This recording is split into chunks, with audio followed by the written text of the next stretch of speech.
अजिबात करू शकत नाही. एक नव्हे, दोन नव्हे, तीन नव्हे, तब्बल 120 लढाया करून एकाही लढाईत पराभूत न होणारा राजा म्हणून जगानं फक्त एकाच राजाची नोंद घेतली. आज गिनीज बुकला नोंद आहे, नाव छत्रपती संभाजी महाराज. व्यसनी माणसाला हे सहन होत नाही. हे जय म्हणणं सोपं आहे हो, जय म्हणणं ठेकवणं फार अवघड आहे. इथे जय म्हणणाऱ्यातली 60% लोक व्यसन करतात. आत्ता लिहून देतो जय. व्यसन करणं म्हणजे मर्दानगी नव्हे, व्यसन करणं म्हणजे मर्दानगी नव्हे, आयुष्यभर निर्व्यसनी राहणं याला छत्रपती संभाजी महाराजांचा खरा मर्द म्हणतात. व्यसन कोणी करतं, निर्व्यसनी राहायला जिगर लागते. अरे रक्त कुणाचं आहे? हे रक्त मासाहेब जिजाऊंचं आहे. हे रक्त कुणाचं आहे? शंभू राजांचं आहे. हे रक्त छत्रपती शिवाजी महाराजांचं आहे. हे रक्त या भगव्याचं आहे. हे रक्त हिंदू समाजासाठी बलिदान दिलेला 18 पगड 12 बलुतेदार जातीचा आहे. हे रक्त तुमचं आमचं आहे. ह्या रक्ताने व्यसन करावं. अरे व्यसन आणि फॅशन करून तुम्हाला मिळतं तरी काय? लेकरांनो, व्यसन आणि फॅशन करून तुम्हाला मिळतं तरी काय? चुकीच्या गोष्टीमध्ये स्वतःचा घालू नका पाय. जर तुम्हाला योग्य वागता आलं तर तुम्हीच्या देशाचे ज्ञानोबा राय, तुकोबा राय आणि छत्रपती शिवराय, छत्रपती शिवराय. फक्त इथं बसून टाळ्या वाजवायच्या आणि घरात गेलो तंबाखू म्हणायचं असलं काय करायचं नाही ना. बाप अख्ख्या घरात सुविचार लिहून ठेवतो, व्यसन करू नये. आज संध्याकाळ झाली बापच पोरला सांगतो, जा जरा चुलीवरून सिगरेट पेटवून आण. बरं ते बेना असे ते जणू काय शिवजयंतीची ज्योत घेऊन आले. मी एका ठिकाणी कार्यक्रमाला होतो. एक माणूस माझ्या पैशाला मला म्हणला, दादा तू नेहमी सांगतोस दारू बाद असते, एका वाक्यात पटवून सांग मला दारू बाद असते. मी आजपासून सोडली. मला 2 काचेचे ग्लास आण. बेनान लगेच आणले. मी एका ग्लास मध्ये दारू टाकली, एका ग्लास मध्ये पाणी टाकलं आणि दोन्ही ग्लास मध्ये किड्या मुंग्या टाकल्या. ताईनो, ज्या ग्लास मध्ये दारू होती त्या ग्लास मधल्या किड्या मुंग्या मेल्या होत्या आणि ज्या ग्लास मध्ये पाणी होतं त्या ग्लास मधल्या किड्या मुंग्या जिवंत होत्या. म्हणलं बघ बाबा, दारू एवढी बाद असते, दारू पेल्यामुळे किड्या मुंग्या मेल्या, आपण माणसं आहोत. मला म्हणला समजलं. म्हणलं एखादं तरी बेनं सुधारलं. मी म्हणलं तुला काय समजलं? म्हणला दादा, दारू पिणं हे किड्या मुंग्याचं काम नाही. म्हणला त्याला फक्त मर्दाचं काळीज लागतं. हात जोडलं त्याच्या पुढं.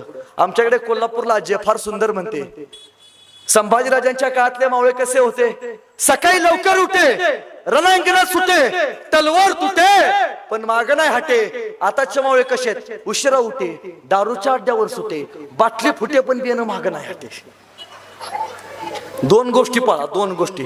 आपल्या लेकराला 2 गोष्टी शिकवा. पहिली, परस्त्रीला आई मानाला शिकवा आणि दुसरी, लेकराला सांगा मरेपर्यंत व्यसन करू नकोस. या 2 गोष्टी ज्यावेळी तुमच्या गावातली पोरं पळतील त्या दिवशी तुमच्या गावात एखादा तरी तानाजी बाजी असाजी जन्माला आल्याशिवाय राहणार नाही. सुरुवात इथून झाली पाहिजे. नाही बघा ना, आज एखाद्या पोरला विचारलं तुझा आदर्श कोण आहे? पोरग लगी म्हणतोय शाहरुख खान माझा आदर्श आहे. आता इथं लहान मुलं बसतात, पाठीमागचे शांत बसायचे. तरुण पोरानं पुढे बघा. सैराट पिक्चर बघितलाय? जोरात सांगायचं बघितलाय? आरची कुठल्या गाडीवरून बसून येते? बोले झिंग झिंग. जोरात सांगायचं झिंग झिंग. झुकेगा नाही? करताय का अजून उपवास? मला सांगा, संभाजी महाराजांनी आयुष्यातली पहिली लढाई कुठली केली? नाही माहित आमच्या पोरांना. संभाजी राजांनी उभ्या आयुष्यात किती लढाया केल्या ते सुद्धा नाही सांगता येत आमच्या पोरांना. गहू पेरून कधी ज्वारी उगवलं बघितले? जुंधळ पेरून कधी मका उगवलं बघितले? जे पेरले ते उगवणार आहे. आज या बलिदान दिवसात काय शिकवायचं? एक शिकवा, आदर्श चांगले द्यायला आपल्या पोरांना. लेकरांनो, या भावाचं एक वाक्य आहे का? मध्यंतरी तो पुष्पा नावाचा पिक्चर आला. चांगलं चालणारं गडी सगळं आमचं लंगडं चालायला लागलं. झुकेगा नाही साला म्हणे. एखाद्या पोरला विचारलं तुझा आदर्श कोण आहे? पोरग लगेच म्हणतोय तो पुष्पा माझा आदर्श आहे. या भावाचं एक वाक्य आहे का? चित्रपटामध्ये उभारून, मित्रांनो, चित्रपटामध्ये उभारून झुकेगा नाही साला म्हणणं फार सोपं आहे. चित्रपटामध्ये उभारून झुकेगा नहीं साला म्हणणं फार सोपं आहे. पण वयाच्या 32व्या वर्षी औरंगजेबाच्या दरबारात साखर दंडात बांधलेले असताना सुद्धा औरंगजेब औरंगजेबाच्या डोळ्यात डोळे घालून झुकेगा नाही साला म्हणणारा संभाजी राजा होणं फार अवघड आहे. आपल्या लेकराला पहिल्यांदा संभाजी राजा शिकवा, या मातीसाठी बलिदान दिलेली इथली माणसं शिकवा. आणि तिसरा आरोप केला जातो शंभूराजांवरती. तिसरा काय काय शंभूराजे राजाराम महाराजांच्या लग्नात उपस्थित नव्हते. शंभूराजांचं आणि राजाराम महाराजांचं भांडण होतं. चूक मरेपर्यंत शंभूराजांच्या नंतर राजाराम महाराज कधीच शंभूराजांच्या गादीवरती बसले नाहीत, कधीच नाही. राजाराम कायम म्हणत आले, राजाराम महाराज ही गादी आमचे थोरले बंधू छत्रपती संभाजी महाराजांचे आहे. अरे जिथे भाऊ भाऊ एकमेकांना भांडण करतात तिथं आपण भांडण लावणारी कोण? बरं आरोप काय? राजाराम महाराजांच्या लग्नात शंभूराजे उपस्थित नव्हते का? पाषाणकोटची लढाई चालू होती, शंभूराजे लढाईकडे निघाले होते, लढाई चालू होती, शंभूराजे शमशेर फिरवत होते. आता मला सांगा, इकडे लग्न ठरले पण शंभूराजे रणांगणात आहेत. एखादा सरदार एखादा राजा रणांगणात तलवार चालवतोय, त्यावेळी एखादा माणूस गेला, हा उद्या भावाचं तांदूळ आहे, लढाई परत करा, भावाचा तांदूळ टाका, भात जेवा आणि मग माघारी. असं होतं का? आई धर्मशास्त्र असं सांगतं, लढाईत जो राजा लढतो त्या राजाला त्याच्या घरातली सुखाची आणि दुःखाची कुठलीच बातमी सांगितली जात नाही, कुठलीच बातमी सांगली जात नाही. त्यामुळे शंभूराजे राजाराम महाराजांच्या लग्नात उपस्थित नव्हते. त्या 3 चुका इतिहासानं केल्या, पण या 3 चुका खोडण्याची जिगर आज तुमच्या माझ्या मनामध्ये असली पाहिजे, ती मरेपर्यंत असली पाहिजे. शंभूराजांनी शिवाजीराजांच्या सांगण्यावरने स्वराज्य उभा केलं, पण त्याच वेळी सगळ्यात मोठी मोहीम महाराजांनी शंभूराजांना दिली. आणि शंभूराजांना सांगते झाले, शिवाजीराजे शंभूराजे राज्याभिषेक सोहळा झालाय, जागा करा मोक्याची, अशी जागा करा ज्या किल्ल्यावरती बक्कळ सोनं असेल.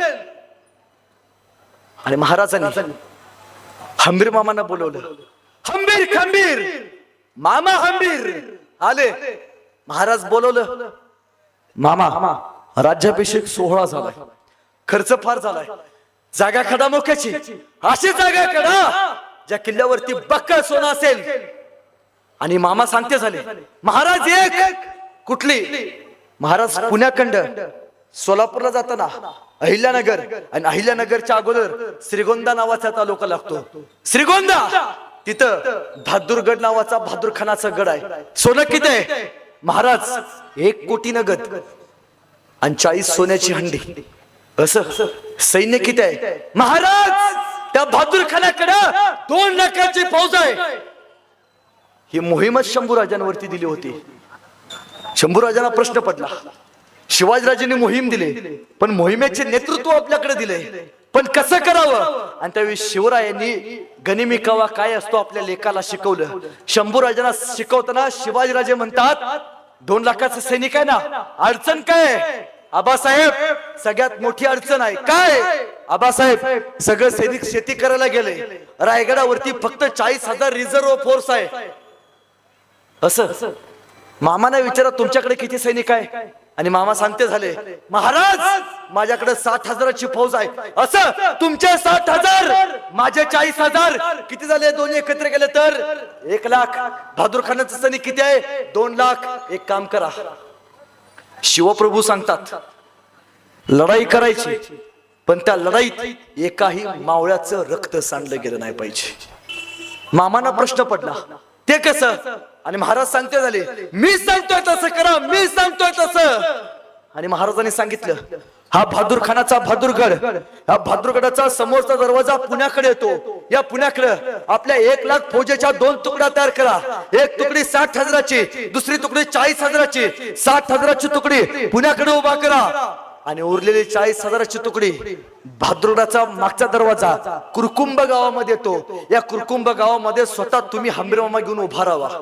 आणि ठरलं, हा बहादूरगड 60,000 मराठे बहादूरगडाचा समोरचा दरवाजा पुण्याकडे उभा राहिले आणि उरलेले 40,000 मराठे बहादूरगडाचा मागचा दरवाजा कुरकुंभ गावामध्ये उभा राहिले. सायंकाळी 8 वाजले, सगळे शांत. सकाळी 8 वाजले, 60,000 मराठे पुण्याखंड घोड्यावरती बसले आणि 60,000 मराठे पुण्याखंड बहादूरगडाच्या दिशेने पळत पळत आले. एकच ललकारी बहादूरखानाचा सरदार पद गेला, हुजूर हुजूर मराठे आ गए. दिवसा ही बिने दिवसा कधी येत नाहीत, रात्रीच येऊन कार्यक्रम करून जातात. दिवसा आलेत बहादूरगडावरती 2 लाखाची फौज आहे, हे कमीत कमी 3 लाख असतील. या बहादूर खानाने काय केलं, किल्ल्यावरचे वॉचमॅन गेटमॅन सगळे गोळा केले, त्याचं 2 लाखाचं सैनिक तयार झालं. हे शिवाजीराजांचे 60,000 मराठे पुण्याकडे पळत पळत किल्ल्याच्या जवळ आले, बहादूर खानाच्या जवळ आले, दोन्ही सैनिक जवळ आलं. आता युद्ध होणार, मारामारी होणार. कोणीतरी म्हणालं छत्रपती शिवाजी महाराज की, आता युद्ध होणार. तोपर्यंत 60,000 मराठ्यांनी रिव्हर्स गिअर टाकला, भागो. मराठे पुण्याकडे पळ सुटले, मराठे पुढे बहादूर खान माग, मराठे पुढे बहादूर खान माग. मराठे काय म्हणला भिली वाटतो, 60,000 आहे. मला वाटलं 2 लाख असतील. हा बहादूर खान परत जितम करत बहादूरगडाच्या जवळ आला. हा जसा बहादूर खान जितम करत बहादूरगडाच्या जवळ आला, तसे 60,000 मराठे पुण्याकडं परत मागणं पळत आले. मराठ्यांनी तलवार बाहेर काढला, आता युद्ध होणार, मारामारी होणार. कोणीतरी म्हणालं छत्रपती संभाजी महाराज की, आता युद्ध होणार. तोपर्यंत 60,000 मराठ्यांनी परत रिव्हर्स गिअर टाकला, भागो. मराठे परत महागारी पळत सुटले, मराठे पुढे बहादूर खान माग, मराठे पुढे बहादूर खान माग. बहादूर खान म्हणला काय लपाछपीचा डाव चालू आहे म्हणला, हितोर येतात महागारी पळून जातात, आता यायचे नाहीत. मराठे काय हा बहादूर खान परत चलो आगे, जीत हो गई, जितम करत हा बहादूर खान बहादूरगडाच्या किल्ल्याच्या जवळ आला.